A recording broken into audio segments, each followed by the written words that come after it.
So let me talk about what's out of the ordinary. There's been a lot of writing lately, the Wall Street Journal, the New York Times, et cetera, about what's normal. On one hand, you have the Wall Street Journal coming out with an article about a month ago that talked about how the S&P 500 has been flat for 9 years, ignoring dividends. But just in terms of the price of the S&P 500, it's basically flat. And saying, you know, that's not too unusual. That is something that is in the historical record. We had the 70s. You know, that's the prototypical example of a really bad, protracted stock market is the 70s and on into the early 80s. Then on the other hand, you've got people who are willing to say, you know, we don't even have enough history now to say that history repeats. I think both of those are true. I'm a two-handed economist on this. On one hand, you know, we've had 100 good years of really tremendous prosperity, and the market has reflected that, especially since the, say, 1940. And on the other hand, think about Greece and Rome and all these other great societies that have fallen. And I'm not going to get political, not right now anyway, but there might be some of the writing on the wall for America in those terms. Extended wars have a tendency to zap and sap the power of a dominant country. So what does all this mean? Make few decisions. Is the market repeating, or is there something new going on? I don't know. But think back to, say, 1999 and 2000, when people started talking about the new economy. We now know that there wasn't any new economy. It was the same old economy, and what it was doing was something that normal market mechanisms was going to thrash.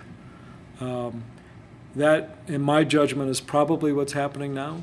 Am I going to hang my hat on that and stake a claim? No. I'm hoping for all of our sakes that during our lifetimes, history mostly does repeat itself, because it's been pretty darn benign throughout our lifetimes. As people who work with me know, the one exception I always throw in when I talk about history repeating is what I call the NINI scenario, which stands for nukes in New York. We saw a mini version of that in 2001, a terrible event, something that brings chills to my body even right now when I talk about it.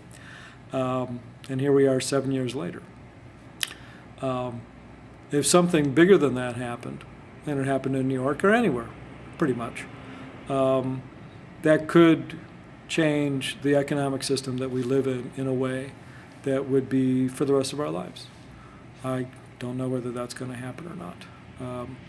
I do know, though, that if it does happen, it's going to happen to all of us. So at least we'll all be in the same boat, at least per country. Who knows, maybe some countries will be better off. So that's the thing I would be worried about. People who work with me know that I do worry about that from time to time. There's not much we can do about it. I do have a piece elsewhere, a written piece on my blog, Financial Health at blogspot.com, or financialhealth.blogspot.com, that talks about the nukes in New York scenario and what you can do to retain whatever financial health is retainable in that kind of scenario. And the answer is loyal people, in my opinion. Guns, money, they could help, but what really would help is a lot of people who love you and are loyal to you. So, is history repeating? I think so. Is the mortgage market, the jumbo mortgage market, way out of whack? And I haven't even talked about this new middle bracket that has been put into place in the last month or so. Yeah, the mortgage market is really busted. It's going to stay that way for a while. Maybe these efforts that the government has put into place will change that. I don't know. But I think what we've seen here is just your typical excess that's going to unwind. Is it bigger in scale? Yeah, I think so. Hundreds of billions of dollars of assets that were carried on the books of lots of major financial institutions have literally gone away. They've been written down to zero, or something. They've been written down that much. from the numbers I've seen. So that is incredibly impactful for those companies and for pretty much the whole society that is in the same boat along with those companies. So it's a big deal. What would I do? Nothing. Steady the course, or stay the course, I should say. If you're investing on a regular basis and you've got a long-term horizon of 10 years or more, or even 20 years is even more ideal, then you can rest assured that, except for nukes in New York and some really outlying scenarios, that you'll do just fine, and probably even great. And as the market continues to go down, you can be happy knowing that you're still buying. Storing up your nuts for the winter at a very economical price. And then when the stock market goes back up, and it probably will in the next several years at some point, show some health,